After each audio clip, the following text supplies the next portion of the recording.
আসসালামু আলাইকুম রহমতুল্লাহি ওয়া বারাকাতুহু। বিসমিল্লাহির রহমানির রহিম। আজকে আমি আপনাদের সামনে দেখাবো আমের আচার। তো অনেক দিন যাবতই ভাবতেছিলাম যে আমের আচার তৈরি করব, কিন্তু হয়ে ওঠে না। তো আজকে ভাবলাম যে আজকে বানাবোই। ছোট বাচ্চাটা অনেক বিরক্ত করতেছে আমের আচারের জন্য। তো আজকে আমি বাজার থেকে আসার সময় 1 কিলো আম এনেছিলাম। আমগুলো দেখে আমার খুব ভালোই লাগছিল। তো আমগুলোর বাড়াগুলো একটু একটু শক্ত হয়েছিল।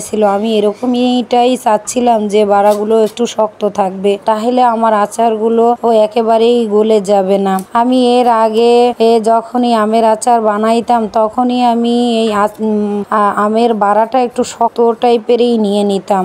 দেখা যায় এটা নাড়লে চাড়লেও আস্তই থাকে, পুরোটা গলে যায় না। তো এখানে 1 কিলো আম আমি আচার বানিয়ে এটা রাখার মতো না। এটা সাথে সাথেই দেখা যায় বাচ্চারা একটু একটু করে খেয়ে ফেলবে। তো চিন্তা ভাবনা করলাম যে একদিন বেশি সময় নিয়ে বেশি করে আম এনে অনেক করে একটু আচার বানিয়ে রাখবো। তো দেখি সামনে কি সময় হয় নাকি আল্লাহ রাব্বুল আলামিনই ভালো জানে। আমার সব আমগুলো কেটে নিলাম এবং এখন আমি চলে এলাম সরিষার তেল দিয়েই আমি পুরো আচারটা বানাই। সব সময় আমি সরিষার তেলটা দিয়ে আচার বানাই, কারণ অনেকেই দেখি যে তারা মাঝখানে রান্নার তৈলও ব্যবহার করে।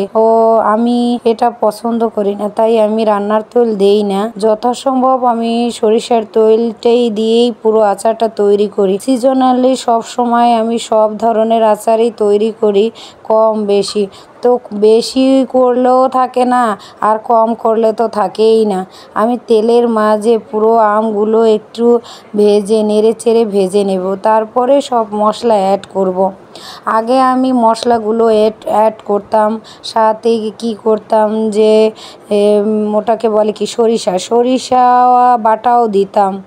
তো আচারে সরিষা বাটাটা দিলে হয় কি, একটা ঝাঁঝ এবং অন্যরকম একটা টেস্ট হয়। আচারের প্রধান উপকরণই হলো সরিষা বাটা এবং পাঁচফোড়ন।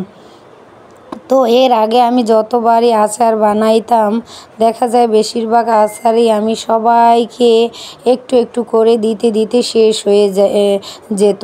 জলপইর আচার, আমের আচার, চালতার আচার। বেশিরভাগই চালতার আচারটা আমার হাতে খুব সুন্দর হয়, আমের আচারটাও হয়। তো আজকে আমি যে 1 কিলো আমের আচার বানাবো, আমার মনে হয় না যে এটা 1 ঘন্টাও থাকবে, কারণ আমার বাচ্চারা আচার প্রিয়, খুব পছন্দ করে। তো এটা আমি মিষ্টিও না, বেশি মিষ্টিও না এবং বেশি ঝালও না, এরকম করে বানাবো। আমি আগেই শুকনো মরিচ, পাঁচফোড়ন তেলে হাত দিয়ে গুঁড়ো করে নিয়েছি মশমশা থাকা অবস্থায়। হাত দিয়ে গুঁড়ো করে না, অবশ্য এটা একটু ব্লেন্ডার দিয়েই গুঁড়ো করা লাগছে, কারণ মরিচগুলো ভাজার পরে অনেকটা টাইম পাস হয়ে যাওয়ার কারণে আমার মরিচগুলো একদম কি হয় ওটাকে ঠান্ডা হলে যেমন শক্ত হয়ে যায়। তো আমি সেই মরিচের গুঁড়ো, পাঁচফোড়ন গুঁড়ো সব একত্রে অ্যাড করেই আমি ফাঁকি করে রেখেছিলাম। এটাকে এখন দিয়ে দেব।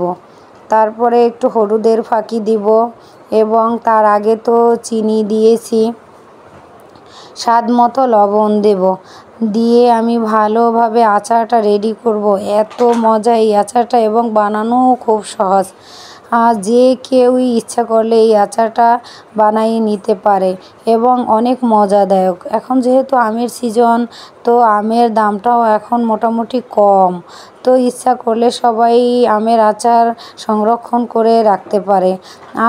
আমার বাসায় যেমন আমের আচারটা কম বেশি সবাই পছন্দ করে, এরকম অসংখ্য আপুরা আছে যাদের বাসায় সবাই আমের আচারটা পছন্দ করে। তো এটাই বেশি একটা খরচও না, দেখা যায় আর বেশি সময়ও লাগে না।